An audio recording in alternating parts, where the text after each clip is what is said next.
हमारा ये शो आज बहुत सारे सवाल पूछता है। हालांकि इस शो में हम आपके बहुत सारे सवालों का, जिस उलझन में आप इस वक्त हैं, वो इन्वेस्टर्स जो इन फंड में फंसे हुए हैं, उसका भी जवाब देंगे। लेकिन सबसे पहले हमारे खुद के भी, यानी कि जी बिजनेस के भी कुछ सवाल हैं।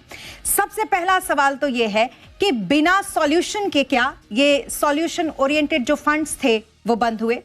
क्योंकि बहुत सारा कियोस है, बहुत सारी ऐसी बातें हैं जो अभी डिटेलिंग में नहीं कही गई हैं। हो सकता है आने वाले 6 महीने में जो समय दिया गया है उसमें इसे पूरा किया जाए।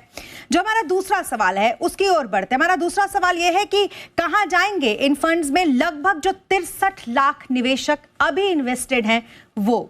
हमारा तीसरा सवाल जो निवेशकों से आगे एएमसीज की बात करता है, जहां पर एएमसीज करेंगी क्या, जो बदलाव हो रहा है उसमें निवेशकों की मदद वो बताएंगी, वो गाइड करेंगी, इसको लेकर क्या प्रावधान किया गया है। इसके अलावा हमारा सवाल ये भी है कि जिनके पास एडवाइजर नहीं है, मान लीजिए कोई ऐसे लोग हैं जो रिटायरमेंट फंड लेकर बैठे हैं लेकिन वो एक एडवाइजर को नहीं अफोर्ड कर सकते, जिसके पास चिल्ड्रन फंड है वो एडवाइजर नहीं अफोर्ड कर सकता, तो वो फिर किससे पूछेगा, उसे कौन बताएगा कि उसका मिलता जुलता फंड उसे कहां मिलेगा।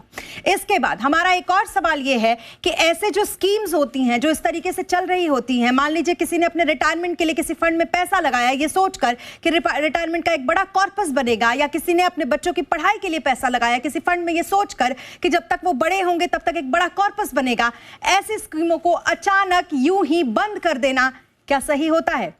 हमारा एक और सवाल है वो ये है कि सॉल्यूशन ओरिएंटेड फंड स्कीम को बंद करने की जरूरत क्यों पड़ी?